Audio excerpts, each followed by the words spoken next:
Halo semua, pernah nggak sih kita berhenti sejenak dan bertanya-tanya, apa ya rahasia dari hidup yang benar-benar terasa penuh dan bermakna? Nah, itulah yang akan kita bedah bareng-bareng.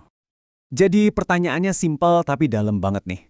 Apa benar punya sebuah tujuan, punya alasan di balik semua yang kita lakukan, itu adalah kunci utama buat merasa puas sama hidup? Oke, kita langsung aja ya. Jawabannya, dari berbagai sumber psikologi dan filosofi, itu jelas banget.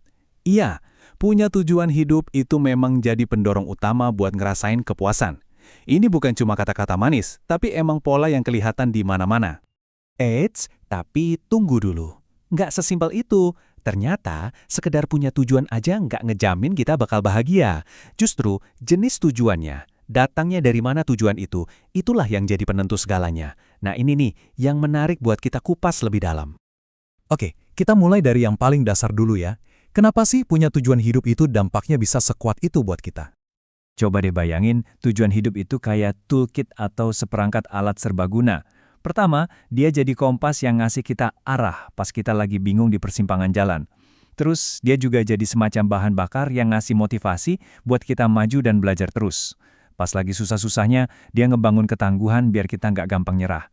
Dan yang paling penting, dia nyiptain koneksi, ngehubungin kita sama sesuatu yang lebih besar dari diri kita sendiri.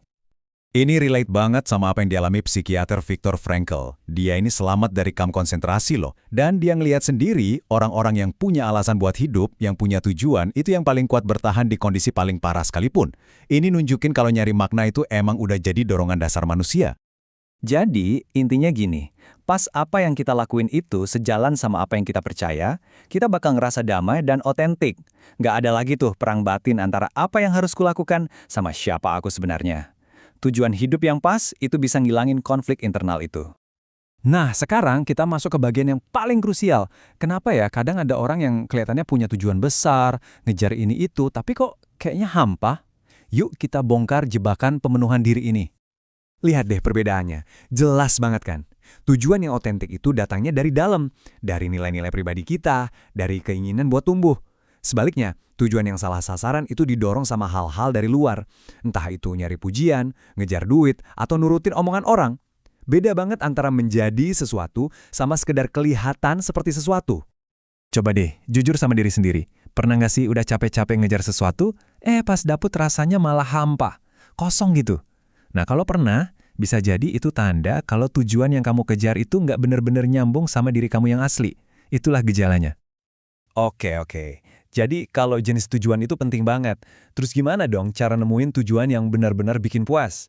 Apa aja nih resepnya? Nah, resepnya kira-kira ada 4 bahan utama nih. 1, tujuannya harus nyambung sama nilai dan kekuatan kamu.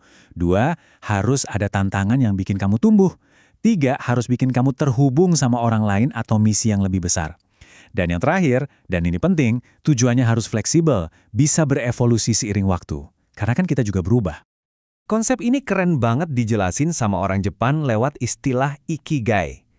Gampangnya, Ikigai itu titik temu antara 4 hal, apa yang kamu cintai, apa yang dunia butuhkan, apa yang bisa menghasilkan uang untukmu, dan apa keahlianmu.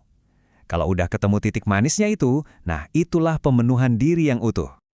Oke, sekarang kita coba lihat dari sudut pandang yang beda ya. Gimana kata sains dan para filsuf soal tujuan hidup ini? Dan ternyata, ini bukan omong kosong loh, ada datanya. Banyak penelitian nunjukin kalau punya tujuan hidup yang kuat, itu beneran ada hubungannya sama kesehatan fisik. Mulai dari risiko kematian yang lebih rendah, sampai cara otak kita ngambil keputusan yang lebih sehat. Keren kan? Ini juga nyambung banget sama teorinya Abraham Maslow. Tahu kan piramida kebutuhan?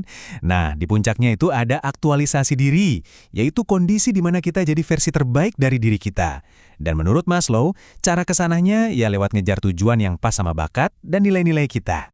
Tapi ya namanya juga ide besar, pasti ada yang nggak setuju.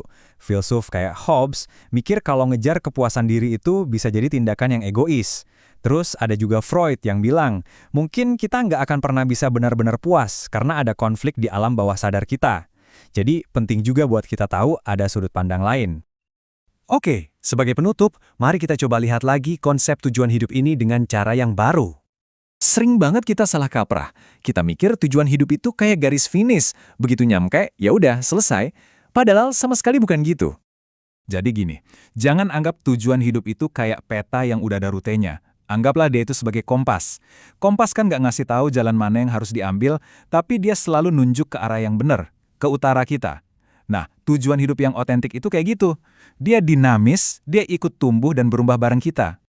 Jadi, poin utamanya di sini adalah kepuasan itu bukan cuma pas kita sampai di tujuan. Justru, pemenuhan diri terbesarnya itu ada di perjalanannya. Prosesnya, jatuh bangunnya, belajarnya, terus majunya. Itulah inti dari hidup yang bermakna.